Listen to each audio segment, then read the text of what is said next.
Welcome to Sacrilegious Discourse. I'm husband. And I'm wife. Together, we're reading the Bible for the very first time. We grew up without religion and wanted to know what all the fuss was about. Well, what have we learned so far? That God is a dick, and apparently some people believe in talking donkeys? We're not trying to pass ourselves off as experts. Nope, we're just reading the Bible for the first time and giving our first take reaction. If you'd like to join us in this venture, you might consider starting at episode 1. Otherwise, jump in wherever you like. All right, let's go read the Bible. Yeah, let's get to it.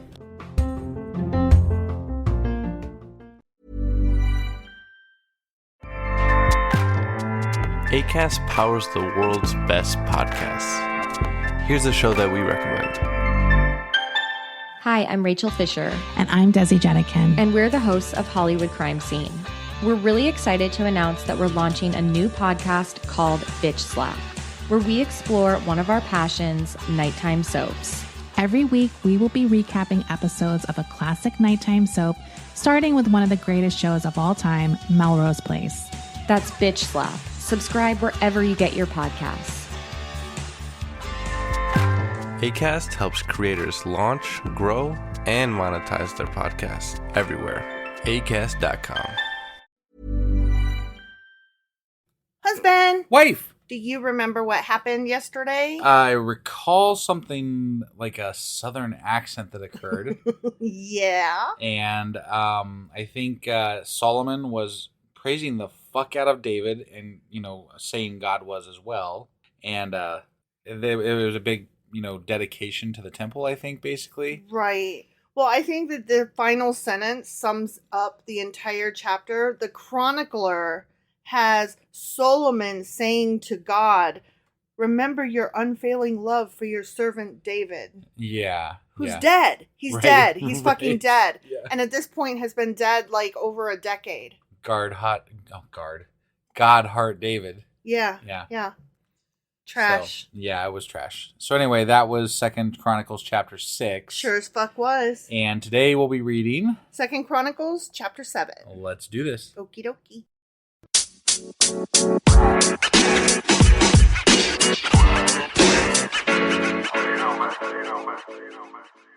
Okay, 2 Chronicles chapter 7. Okay. Ready? I'm ready. When Solomon finished praying, thank God. Fire flashed down from heaven and burned up the burnt offerings and sacrifices. Oh my God. They left that bit out of the last time we did this. Mm-hmm. Man. And the glorious presence of the Lord filled the temple. I guess it did. They left all of that out. Maybe they did. There was some time that I don't know, maybe they put it in. I don't think so. I don't recall that. I don't recall the cloud of God being there either. I don't know. So, anyway, that's crazy. The priests could not enter the temple of the Lord because the glorious presence of the Lord filled it. Okay. He's taking up all the presence. Taking up all the room. room.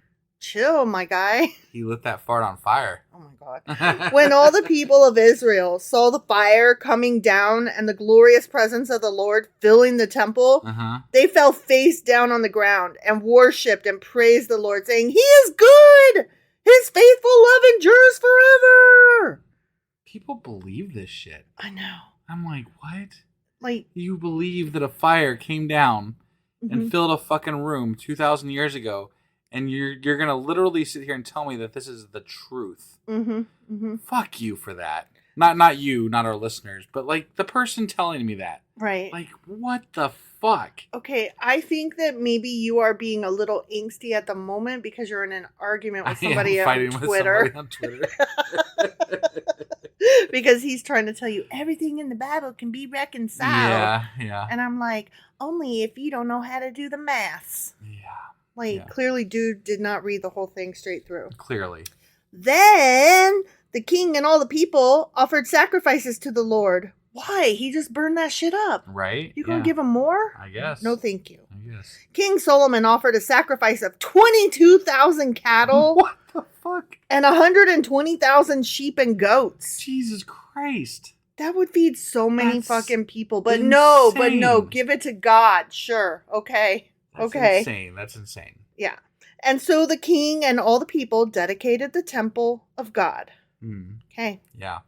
The priests took their assigned positions And so did the Levites, who were singing, His faithful love endures forever. They accompanied the singing with music, from the instruments King David had made for praising the Lord. The harps and the lyres and not the saxophones. Not the saxophones. Right, yeah. Across from the Levites, the priests blew the trumpet, while all Israel stood. I gotta tell you, speaking of standing, so today I was babysitting and I stepped on a toy and I fell. And the first thing I said was, "Oh fuck!" And it hurt so fucking bad, y'all. And but I gotta watch my potty mouth because the kid that I'm babysitting, he's 2, and he mimicked me. He goes, "Fuck!" And I was like, "Oh damn, I can't." And so I'm sitting there crying because it hurt so bad. And I go, "We can't say words like that." And I felt so bad, but I was crying because I was in so much pain. And then he was like, "Call mommy, call mommy." And he's only just started like learning how to put words together to form sentences. Yeah. So it was like really cute because he knew I was hurt. Yeah. And my foot fucking hurts still. He wanted to help you. He wanted to help me. So I was like, "I'm okay. I'll be okay." It was ridiculous. Don't step on baby toys, y'all. Right. They hurt. Yeah. Solomon then consecrated the central area of the courtyard in front of the Lord's temple. He offered burnt offerings and the fat of peace offerings there. Fat. He can have my fat. Because the bronze altar he had built could not hold all the burnt offerings, grain offerings, and sacrificial fat. I mean, that's a lot. There was like 140. I mean, like, that's a goddamn. That's a fucking zoo and a forest. Right, yeah. I don't think I've ever seen that many cows and sheep. Like, even just at a farm, even. No, I know. Like, that's a fucking lot of animals. Ridiculous amount of animals. You know what? I call bullshit. I mean, obviously. I don't think there was that many animals there. I don't know. They'd still be cutting them down today. To this day. That'd be one hell of an altar. Right? Like, that barbecue pit must have been like, damn. I mean, think about it. Like, all those animals, like, they single-handedly eradicated an entire species of goat. It's ridiculous. For the next 7 days, Solomon and all Israel celebrated the Festival of Shelters. A large congregation had gathered from as far away as Lebo Hamath in the north and the Brook of Egypt in the south. Wait, just a congregation? I thought this was all of Israel just a second ago.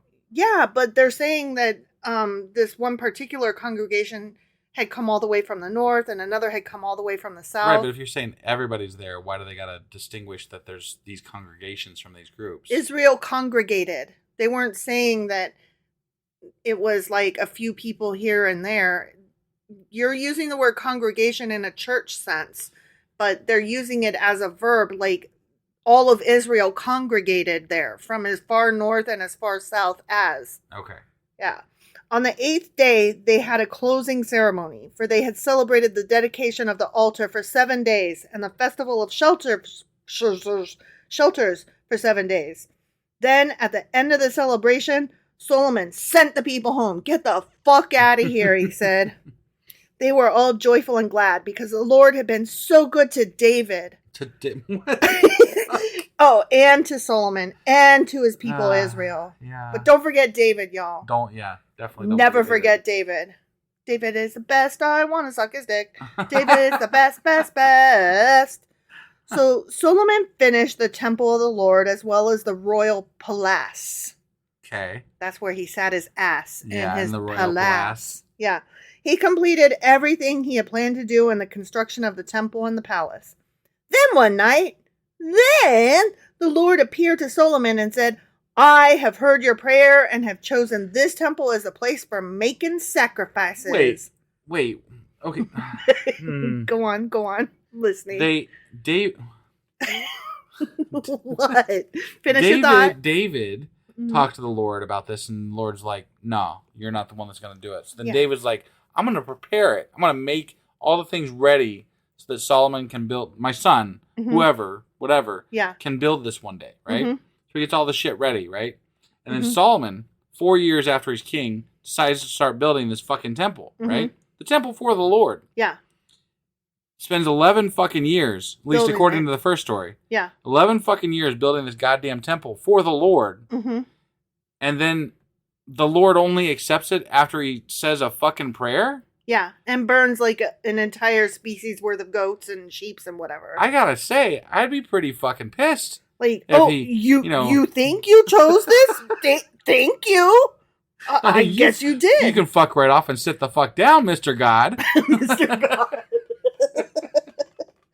Okay, so God continues saying, at times I might shut up the heavens so that no rain falls, or command grasshoppers to devour your crops, or send plagues among you. Why would you do that? Because I'm God and I fucking can. Then if my people who are called by my name will humble themselves and pray and seek my face and turn from their wicked ways, I will hear from heaven and will forgive their sins and restore their land.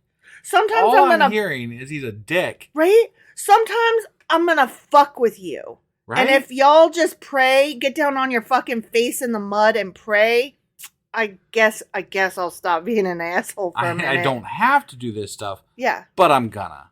Maybe. And if you don't pray to me, I'm gonna continue to do it. And guess what? I'm probably gonna do it whether you pray or not. Right. Because I'm God. And I'm a dick. I'm Batman. My eyes will be open and my ears attentive to every prayer made in this place.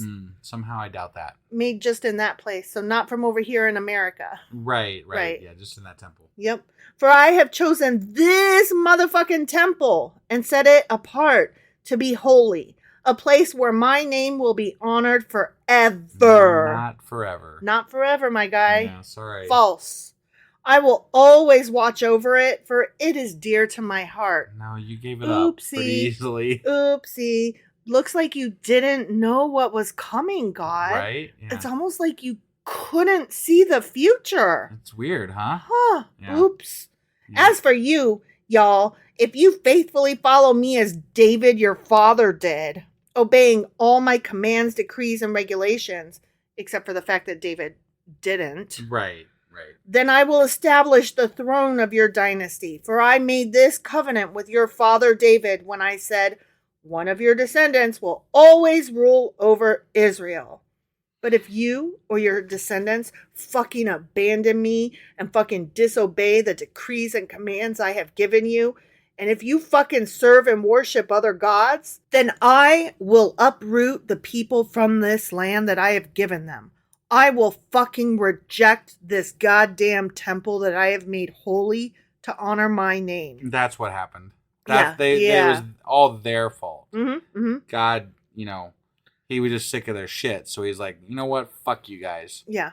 Babylonian exile it is. You didn't get in the mud often enough. Yeah. Yep. Yeah.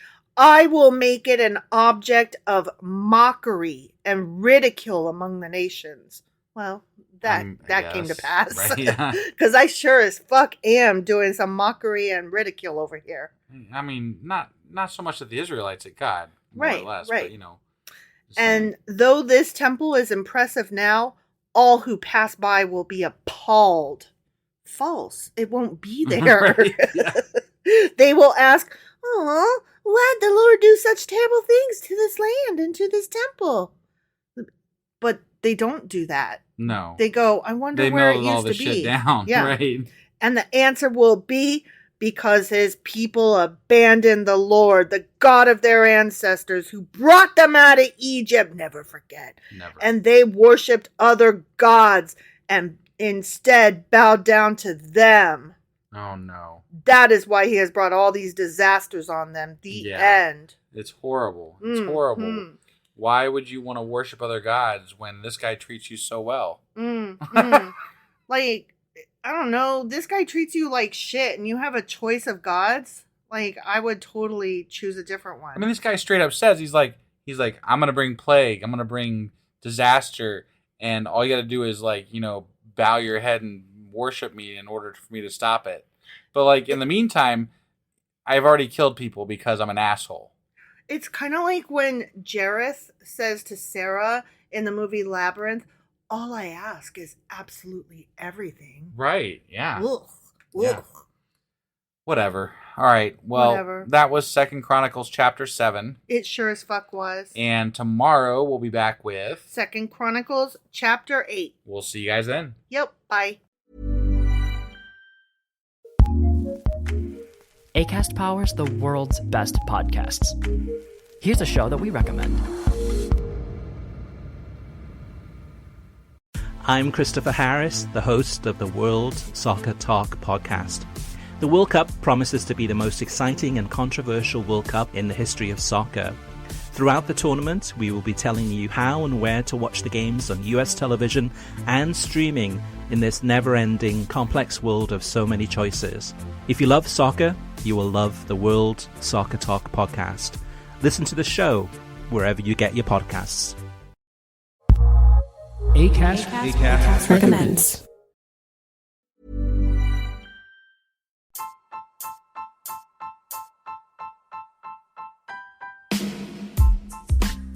Hey, wife, I guess that's the end? But husband, that's just sad. It doesn't have to be. We are on lots of social media platforms like Twitter. Our handle there is sacrilegious_D. For D's nuts. Oh my God. Stop doing that. Anyway, we're also on Facebook, Instagram, and Pinterest. There's a link to all of our social media sites at our website. Ooh, we have a website? Yeah, it's sacrilegiousdiscourse.com, where you can also find a link to our merch shop. We have a merch shop? Yep, we have podcast-themed clothing, mugs, notebooks, and more, as well as an atheist and science-themed products. Wow, our fans should really go check that out right now. Definitely. They can get in touch with us by sending an email to sacrilegiousdiscourse@gmail.com. But before they do that, we could really use some help. Oh yeah? With what? Well, it's not free running the podcast, and we need some financial support in order to get better equipment, which will free up time so we can concentrate on our podcast and our fans. Okay, so what should they do? Head over to patreon.com/sacrilegiousdiscourse and sign up as a contributor on our podcast. Supporters there receive additional bi-weekly episodes that we record just for our Patreon members for as little as $2 a month. Also, we'd really appreciate it if you would like and subscribe on whatever platform you're using. And Apple Podcast reviews help us out tremendously. Like and subscribe. Leave an Apple review. Join us on Twitter. Support us on Patreon. That's a lot of instructions. Don't forget to say thanks. Thanks. Okay, bye.